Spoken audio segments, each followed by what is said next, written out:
Hello folks, in this video I'm going to be showing you my top 10 Sega Saturn games for 2023.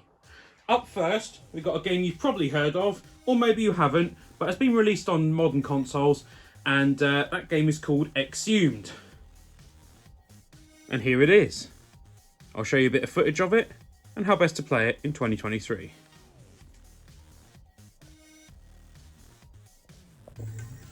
So what you're looking at here is the opening level on Exhumed for Sega Saturn. Now this game was created by Lobotomy Software. They're now a defunct company, but at the time they were quite famous for making their proprietary Slave Driver engine, which is the engine that drives this game here. It was quite a big deal at the time, especially on the Sega Saturn, because it realised full 3D graphics, running at, you know, what was for the time a fairly decent frame rate. It wasn't uncommon for consoles of the 32-bit era here to run at frame rates of sort of 15 FPS at times. This is all pretty new. Slightly different to the modern game. The modern game's got something you can explode there. But what's so great about this game is that it incorporates Metroid type elements into the gameplay. For example, you'll come back to areas later on that you couldn't access before, and you'll have new weapons, and you can gain the ability later on to fly and things like that, and it gives you a lot more gameplay opportunities. Now the game does get pretty hard later on. It's okay to play on the modern systems, but you're going to really want to get good, as they say, because this does get pretty difficult later on. But the reason this is in my top 10 games is because I remember playing this as a kid on the Sega Saturn, and then I think we got rid of our Sega Saturn because obviously Sega were going out of business, and well, with the Saturn anyway, and we thought, well, it's time to get a PlayStation. And I remember playing it on the PlayStation and thinking, this is weird, because it actually looks and runs a bit better on the Saturn, which wasn't supposed to be the case back then. But this is a game I absolutely love, and I've played through it multiple times. Played through it on the PS5 recently, finished it obviously on the Sega Saturn as a kid, and again as on the PlayStation. So obviously it looks dated now, but if you have a TV with a SCART input, you can actually get a pretty decent image from your Sega Saturn, and you can make it even fill the screen. Now I know some people would say, no, never fill the screen. Keep it in 4:3 as it was intended, but I kind of like to fill the screen. I'm really sorry. So that's Exhumed, one of my top 10 Sega Saturn games. And next we'll be moving on to a game you've probably all played lots and lots and lots, and that is Sega Rally. Here we have it. Sega Rally Championship. Didn't even need to say it. So obviously this game was released in the arcades first, 1994 I believe that came out. 60 FPS and like basically what was HD graphics back then. Obviously these old arcade machines used to cost a ton. Not too many options on this. Games back then, especially from Sega, didn't always have a ton of options. You got Championship or Practice. Let's have a go on the old Championship mode. I used to always prefer the Toyota Celica, so we're going to go with that. So why is it in my top 10? Well, I'll tell you why. It plays great. Obviously it's only 30 FPS and the graphics don't match up to the arcade, as you'd expect. I mean, this is a console that came out for I think £350 at the time. It's not going to match up to a £6,000 arcade machine, is it? But for a console that apparently wasn't ever really meant to do 3D graphics, I've got to say, it looks pretty decent. And the frame rate is a fairly solid 30. The drawing isn't too bad. You can see obviously it's drawing in ahead of you, but this is really early sort of 3D. I say early, it's not as early as the Panasonic 3DO, but it is still a fairly early version of 3D. But I've got to say, this holds up nicely, and it still plays well today. And the Sega Saturn, as complicated as it was and as much of a commercial failure as it was, it's actually a fairly solidly built machine, and things like the lasers and stuff actually have a pretty decent lifespan, including the capacitors and whatnot. you know, you can't say Sega did a poor job on that. And even the loading times aren't too bad in this game. As we move on to the next stage of Sega Rally Championship. Now, there was a sequel released for the Sega Dreamcast, but it kind of ran on the Windows CE platform and looked like a PC game, and that wasn't really what we wanted. But this, rather excellent. If you don't have this on your Sega Saturn, get it now. It's cheap, because a lot of people had this back in the day, and I can highly recommend getting this. You just want a quick run around, quick bit of enjoyment, and it's got split screen as well. This is a good one to get. So I'm going to go ahead and move on to the next game, but I'll probably try and finish this race first. Okay, so here we're looking at Quake, running on the Sega Saturn. Another one of these so-called impossible ports. This runs on the Slave Driver engine as well, and you get these cool little slip gates here that say easy or normal. I'm going to go ahead and play easy. Here we go to the first area. So, frame rate, not too bad.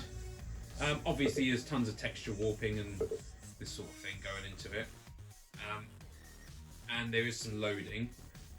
But, gotta say, it's not too shabby in terms of how long it takes to load. So, how's it controlled? Well, the D-pad, you look left, look right, you move forward, move backwards. In terms of looking in other directions, if you press the X button, you can look up and down, and then it does sort of auto-correct itself back to the middle. You can obviously switch between your weapons with the other buttons. B is jump, A is shoot, and C is interact, and then you've got strafe buttons as well, which will be very useful in this game. Secret door, some ammo. So how does it hold up to the PC version? Well, obviously, it's not really too much of a patch on the PC version, but again, you know, PC's always gonna pretty much have the best graphics, and yes, it's got texture warping and whatnot, but again, this is a game for a system that was supposedly not really geared up well for 3D games, but it runs pretty nicely on here, and apart from the N64, this is the only way to actually play this game because it never came out on the original PlayStation. Whoop, let's have him. So, frame rate's not too bad. The music is fully intact, as are the sound effects. And, ooh, where is he? Oh, he's over there. So, aiming can be a little bit difficult.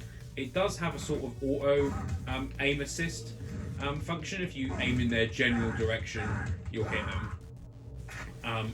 This is necessary because obviously the Sega Saturn controller isn't really set up for this type of game. Keyboard and mouse is definitely the better option. And there's been some changes in terms of geometry to make it run better. But overall, the game is really here. It's the music's here, the sound effects are all great, and the frame rate's not terrible. Even in terms of playing it, once you get used to these controls, it's not terrible. Some of the bosses are hard to defeat because the frame rate can really tank when fighting against them, and then you're fighting them, the frame rate and the controls, which can be a bit difficult. But overall, this is not the worst possible way to play Quake. Or perhaps it actually is the worst possible way these days. But back when it came out, this was not an awful way to play the game. And I very much enjoyed it as a kid, even if it was a little bit scary. But not a bad game at all. And it belongs in the top 10 because it was supposed to be impossible, and yet it's actually pretty good. So we'll move on to our next game now, which is Saturn Bomberman. Another sort of exclusive. And here we have Saturn Bomberman. It's got some pretty cool intros and whatnot, but they go on for quite a while. So I thought I won't show them. So I thought you might get bored sat there watching that, but I'm sure there's other YouTubers out there that have shown them. So it's basically Bomberman, but it's extremely colourful, and graphics are great on it for a 2D game. and I just love the little animations and whatnot in there. Yes, you're done. That'll teach you. Now, there's like massively multiplayer options for this game if you choose to use a Saturn multi-tap. You will not be disappointed. You can play, I think it's, have a look on the back of the case, 10 simultaneous players. And this only came out on the Sega Saturn. So obviously I don't have a Saturn multi-tap, but I do have a couple of controllers, and I've been known to play this with family, and can get pretty frenetic at times, let's say that. Good fun. And that's worth me mentioning as well, my Retrobit Sega Saturn controller, I can highly recommend if you don't have one and you're interested in playing Sega Saturn games. I would seriously consider getting one. It is fully wireless, rechargeable, and even comes with its own little carrying case. I have done a review on it, and I'd recommend you give that a watch to see if the Sega Saturn Retrobit controller is something you'd be interested in. I can highly recommend it, of course, if you're really into Sega Saturn games. If you're not into Sega Saturn games, probably not a great deal of point getting one. But it will work on other systems as well, and is good for sort of retro gaming. So you get the sort of idea with this game. You can ride around these little dinosaurs, which is good fun. The music's great in the game as well. Oop, better get out of the way of that. Yeah, I'm sure I don't need to destroy all these, but I do like to. And it's kind of got a cool little story to it as well, which you know, a lot of Bomberman games don't have. So that's been Saturn Bomberman, a Sega Saturn exclusive, and fairly expensive to get these days, but of course emulation is always an option.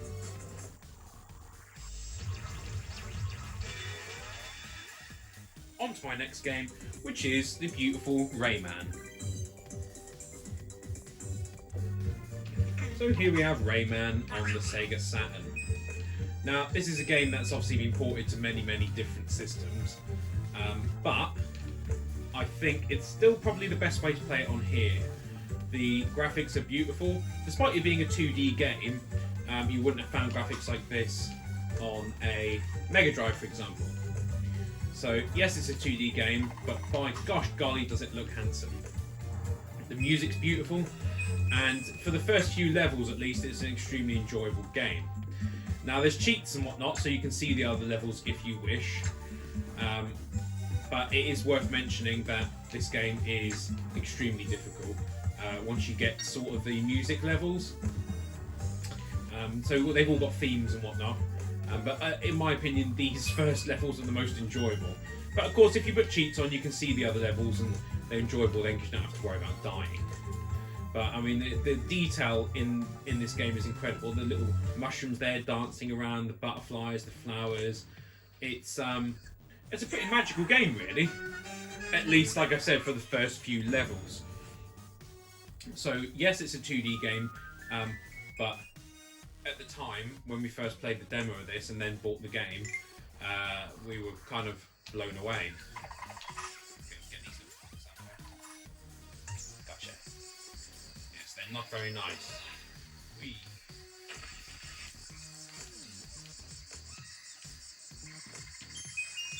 So this particular level was more sound effects based rather than music based, but the sounds are beautiful on it.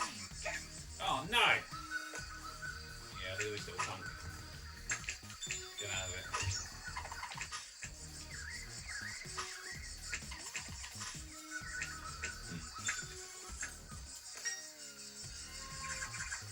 You have to save these little creatures in here. You gotta watch out for this guy. Whoop. There we go, he's done. Get this.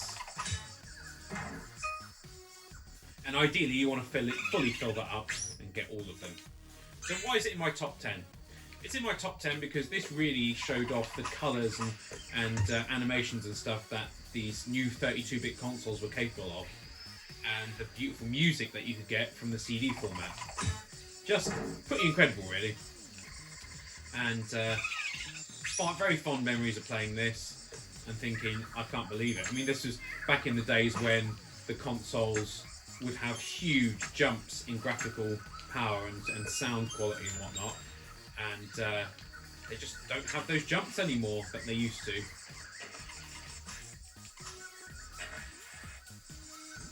Get the last one there.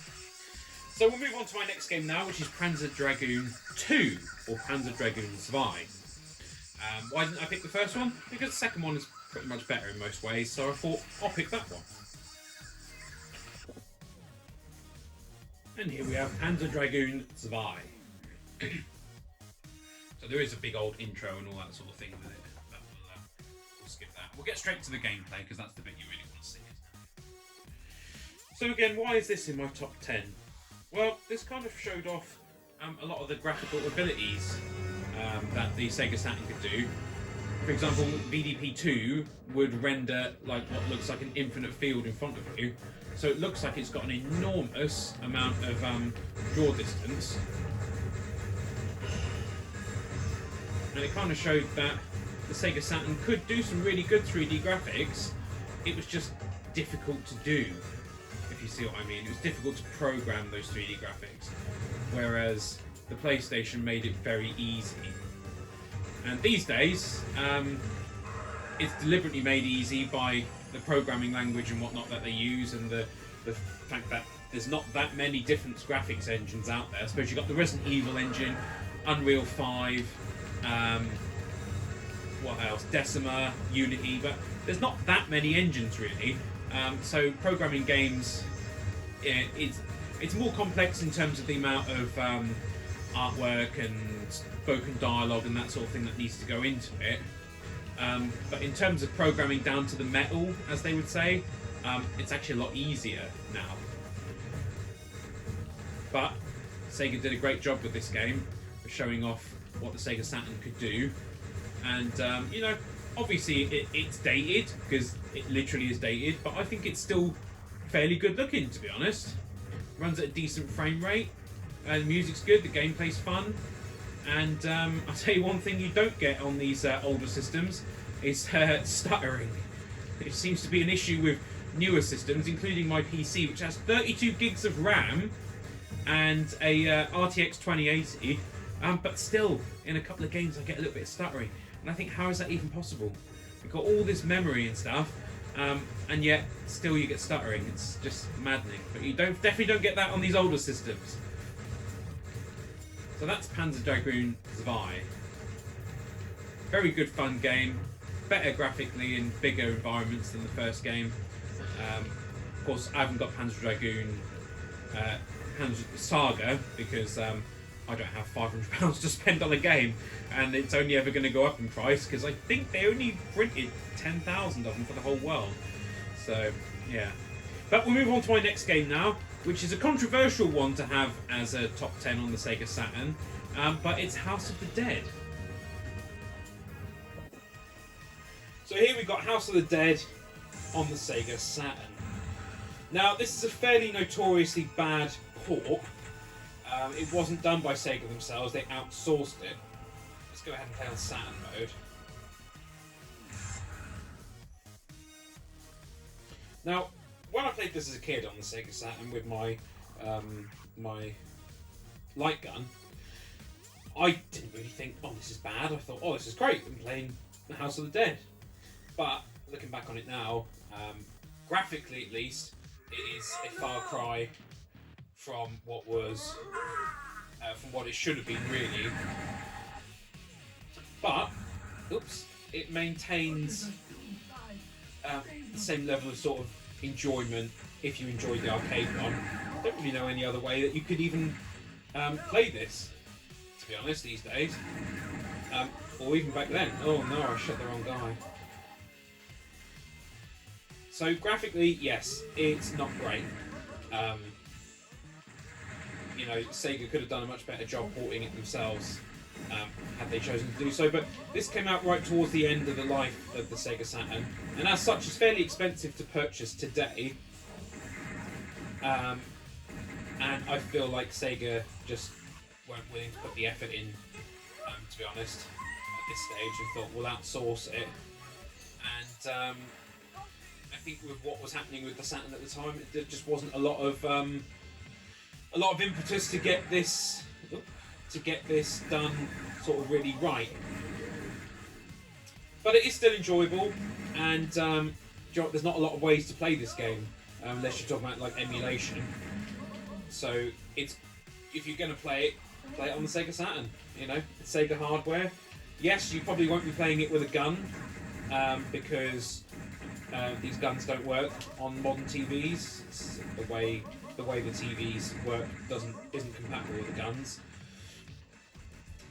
And as you can see, yeah, you know, the texture work and whatnot is poor. I can't say it's not poor, but it is still an enjoyable experience overall, I think. And if you love the game as a kid and you're thinking of collecting for the Sega Saturn, it is still a fun way to play it. Even if it does have loading now, which the arcade, I don't believe the arcade machines had. Yeah, so we'll move on to my next game now, which runs great and looks great for a fairly simple game graphically, and that game is Theme Park. So if you've never played Theme Park, what it is essentially a game about making a theme park. So what I used to do was I would come on here like this and I would build basically a path that more or less went all the way around. Actually, not like that. That's not the way we used to do it, because if you're smart, you can build the pathway from here. So it doesn't look like you can, you in fact can. And then what you can do is you can build it out here like this, and then you've got all this room to build rides and whatnot. And also, believe it or not, you can put some pathway outside. So when they would wait for the bus, you'd have your food places. For example, a delicious ice cream shop, which you would pop right at the entrance there, and as people pull up in the bus, they get their ice creams and whatnot. And you build your rides. Of course, you start off simple. You just got a simple bouncy castle. So let's say, for example, we'd put that over here. You'd always want to leave space to put in the queue. So you'd stick that there. You'd put the entrance like stick the entrance there, and then this is your queuing bit here, and then you would build your queue whichever way was best, like that. And then people would come off here, queue on up into it, and then you've got plenty of room for queuing, and you'd stick some more path around the side here. And what I used to do was try to put path along like this, and then down, and that meant there was plenty of room for people to move around and whatnot. And oh, we've got the bus coming. I better see about opening my park.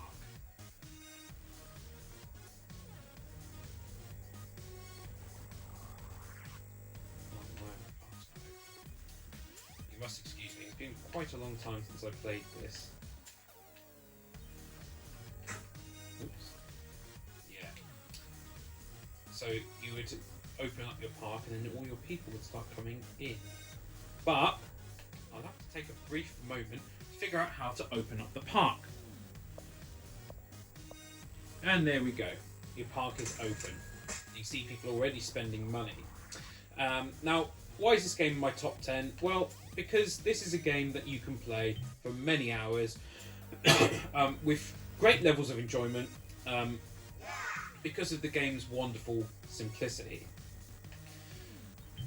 Oops, you want to go on the money option again? Yeah. So you build it. Well, this is how I used to like to build it. It's pretty matter if it's perfect, but you build it like that, and in they would go. Go. Now, on the PlayStation version of this, there was a 3D part where you could sort of ride the roller coasters and whatnot. That was pretty cool. Like I said, many hours of enjoyment can be had from this game. And of course, you can play on hard difficulties, different countries, where you can have things like earthquakes and whatnot happen. I always used to play on UK because I just wanted to play for fun, really. You can build huge rides later on and whatnot. And of course, you can do research into new sort of rides and whatnot, because there's only There's only these little rides at the moment. But yes, you can do research, so you get bigger rides and stuff, and eventually your park will be absolutely full of people, and it'd be kind of crazy. And I remember having to turn the sound off on the game because I put so much sugar in the drinks to get people to buy the chips, because they'd start going a little bit mad because the sugar. They'd go and buy more food, and then you'd salt the chips really high, so they'd want to eat more chips and whatnot. So they'd want to buy more drinks, and then they'd get really excited, but then they kept being sick all the time because of the sugar. Yeah. But a very simple game, but extremely enjoyable. And I know I've done a bit of a longer sort of video on this one, and I haven't even fully fleshed out the part, But the reality is, this is probably how most people play the game. And I like to stick a coffee shop out the front here as well, normally.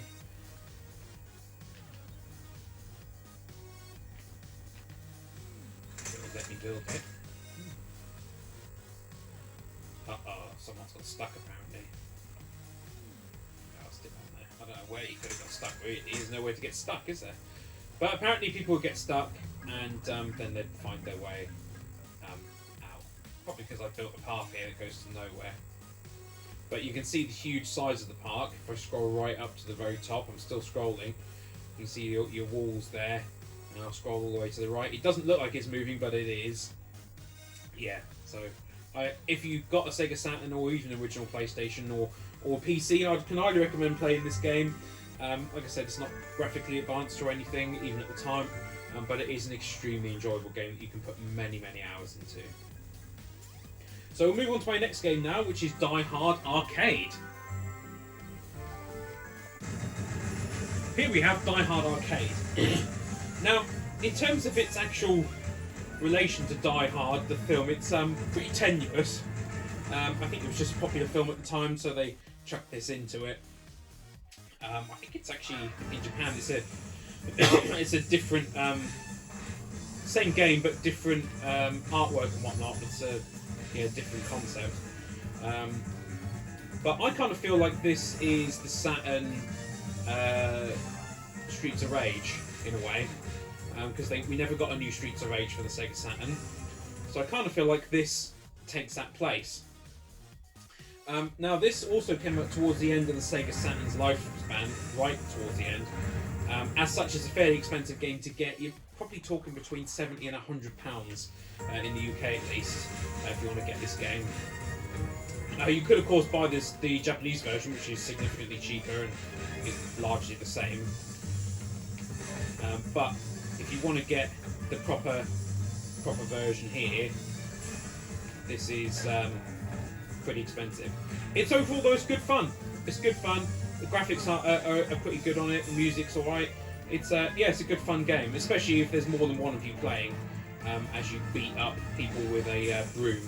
You can also get rocket launchers and all sorts in this that you fire at extremely close range, which I suppose in reality would kill you. And it's got quick timer events. Oh, I pressed punch. Whoopsie, how embarrassing.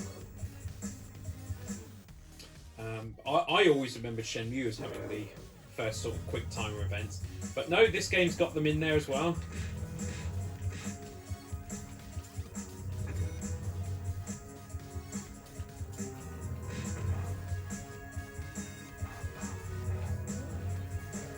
Yeah, not a bad looking game, and a good bit of fun to play as well.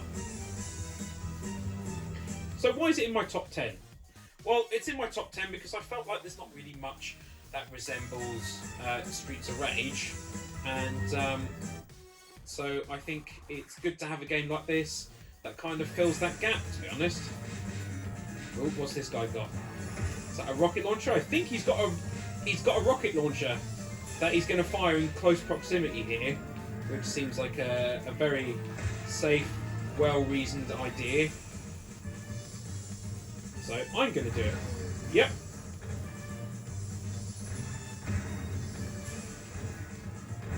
And I've never seen someone survive a rocket launcher to the face before. Well, in fact, I've never seen someone get hit by a rocket launcher to the face, but I can't imagine you'd survive it. I suppose I'll pick up this grandfather clock and hit them with that. It's crazy, but it's good fun. It is really good fun. Hence why it's in my top 10 list. So we'll move on to my final game now, which is Fighters Mega Mix. Uh-oh. Well, I better beat this guy up first, shouldn't I? Okay, here we are in Fighters Mega Mix. Now, why have I chosen this over the top of Virtua Fighter 1 or Virtua Fighter 2? Well, basically, because this is pretty much the best version of that game. So you've got all your Virtua Fighter characters in here, but you've got extras as well. For example, you can even unlock the Daytona USA car as a character to fight with, which is crazy. But this fixes a lot of the graphical issues and stuff in the first game, and enhances on the second game. So VDP1 is, as is pretty standard, is in charge of producing the polygonal graphics, and then you can see there's a slight disconnect between the graphics in the distance and the graphics up front, but it does give a good approximation of a... God, I'm not very good at this, am I? I remember being alright at this as a kid. Take this. Didn't like that, did you? Yeah, it gives a good approximation of sort of an unlimited field in front of you. So graphically, obviously, it's far superior to what you would have found in Virtua Fighter, in the original Virtua Fighter. Of course, it is a few years later, so it would make sense that the graphics have improved since then. But Virtua Fighter, the original one at least, was rushed for the Sega Saturn because, as you may or may not be aware, Sega did a surprise release of the Saturn to try and get one up on Sony. And as such, some of these games were released perhaps before they should have been. But this fixes a lot of those issues and adds a lot of extra content in. Bosh, get through the wall. Go on. Oh, you little sneaky one. Considering this is practice, sort of an easy mode, this is pretty difficult actually. God, I think he's going to beat me. So this is in my top 10 because the Sega Saturn was great for, excuse my cough, arcade ports, and I think this is probably the best version of the Virtua Fighter sort of franchise on the system. Fighting Vipers is great. You know, there's more games I would have liked to include, but then where do you end? Where does it end, you know? For me, for example, I love Daytona USA, but it ran incredibly poorly and wasn't a patch on the arcade at all, again, owing to it being rushed. And the Daytona USA Championship Edition is arguably better, but it changed the physics of the cars, which I wasn't a huge fan on then either. Other honourable mentions, Max TT Superbike, very simple but really good fun. SimCity 2000, you know, that was, I wasn't particularly good at it. You know, we were playing it when you're 8 or 9 years old. You're not understanding the complexities of city design and whatnot, but it was good fun nonetheless. Wing Arms was a good showing of the graphics available on this system, and of course games like, oh yes, I win. Games like Clockwork Knight 1 and 2 are really good fun. Wipeout was fairly good on the here. A lot of people associate that with PlayStation, but it came originally to the Sega Saturn. Tomb Raider, Duke Nukem 3D, these are all great games. Nights into Dreams, Sonic 3D I enjoyed. They upscaled that a lot to make it look really nice on here. So, and the music was great on that.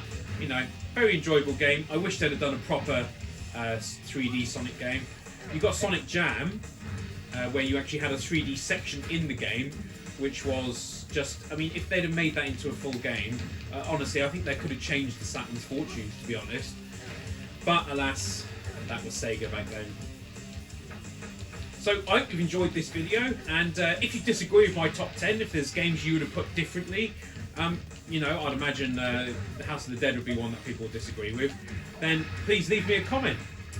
If you can like the video, that's great. Sharing it on social media helps me out a lot, gets me a lot more views and whatnot. And if you subscribe, then you see these videos first thing as well. If you really enjoy my videos, then consider checking out my Patreon. And I just want to say thank you very much for watching, and I hope you have a great day. I'll see you in the next video.